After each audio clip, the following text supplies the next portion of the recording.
আসসালামু আলাইকুম everyone, Naim moms kitchen চ্যানেলে আপনাদের সবাইকে জানাই স্বাগত। আমার আজকের রেসিপিতে থাকছে ক্রিসপি ক্রাঞ্চি চিকেন উইংস। আজকের উইংসগুলো খুবই সিম্পল রেসিপিতে শেয়ার করছি। হাতের কাছে থাকা কম উপকরণ দিয়ে ঝটপট বাচ্চাদের জন্য এই উইংসগুলো তৈরি করে দিতে পারবেন খুব সহজেই। সেই সাথে বিকেলের নাস্তা হিসেবে আপনারাও খেতে পারবেন। আশা করছি আমার আজকের রেসিপিটি আপনাদের কাছে ভালো লাগবে, আর ভালো লাগলে প্লিজ আমার চ্যানেলটি সাবস্ক্রাইব করে পাশে থাকবেন। তাহলে চলুন রেসিপিটি শুরু করা যাক। এর জন্য আমি একটা মশলার মিক্সার তৈরি করে নেব। প্রথমে আমি একটা বাটির মধ্যে দিয়ে দিচ্ছি হাফ কাপ লিকুইড মিল্ক, আর এর মধ্যে দিয়ে দিচ্ছি 1 চা চামচ পরিমাণ ভিনেগার। এবার উপকরণগুলো আমি একসাথে মিশিয়ে নিচ্ছি।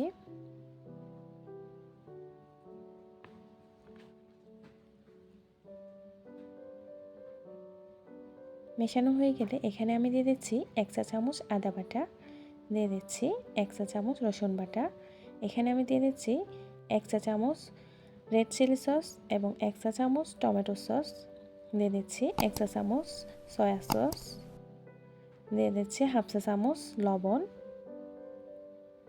দিয়ে দিচ্ছি 1 চা চামচ লাল মরিচের গুঁড়া, দিয়ে দিচ্ছি হাফ চামচ ধনিয়া গুঁড়া। এবার আমি এখানে দিয়ে দিচ্ছি হাফ চামচ পরিমাণ সাদা গোলমরিচের গুঁড়া। এখানে আপনারা যে কোনো গোলমরিচের গুঁড়া ব্যবহার করতে পারবেন। এবার আমি সব কিছু একসাথে ভালো করে মিশিয়ে নিচ্ছি। সবগুলো মশলা মিশিয়ে নেওয়ার পরে এখন আমি এখানে দিয়ে দিচ্ছি আগে থেকে কেটে নেওয়া চিকেন উইংসগুলো, দিয়ে ভালো করে আমি এগুলো মশলার সাথে মিশিয়ে নিচ্ছি। উইংসগুলো আমি আগে থেকে কেটে ধুয়ে পানি জড়িয়ে নিয়েছিলাম আর একটা টিস্যু দিয়ে মুছে নিয়েছি।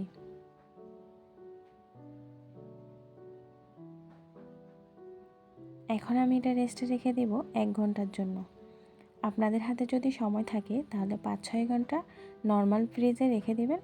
এরপর আমি একটা পাত্রে নিয়ে নিচ্ছি 1 কাপ ময়দা, দিয়ে দিচ্ছি 1 টেবিল চামচ পরিমাণ কর্নফ্লাওয়ার, দিচ্ছি হাফ চামচ লবণ, দিচ্ছি হাফ চামচ লাল মরিচের গুঁড়া,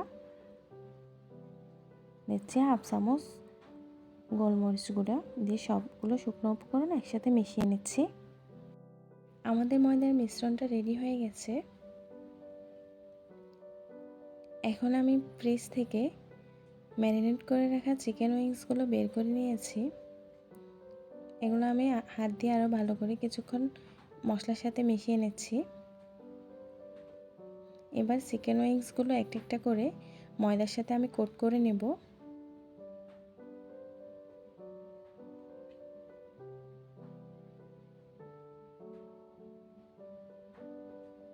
ময়দা দিয়ে ভালো করে কোট করার পর আমি এগুলো পানিতে দিয়ে দিচ্ছি 10 থেকে 15 সেকেন্ডের জন্য। 15 সেকেন্ড পরে আবার উঠিয়ে নিয়ে আমি আরও একবার ময়দার সাথে ভালো করে কোট করে নেব।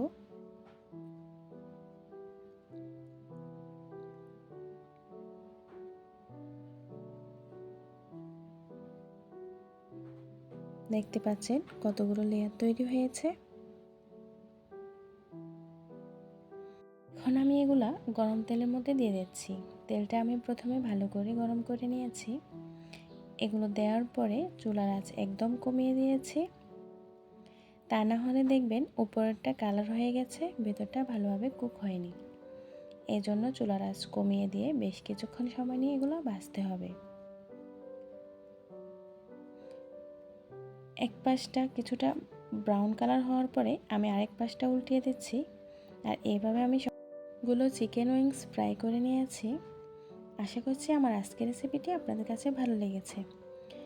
আজকের মতো বিদায় নিচ্ছি, সবাই ভালো থাকবেন। আসসালামু আলাইকুম।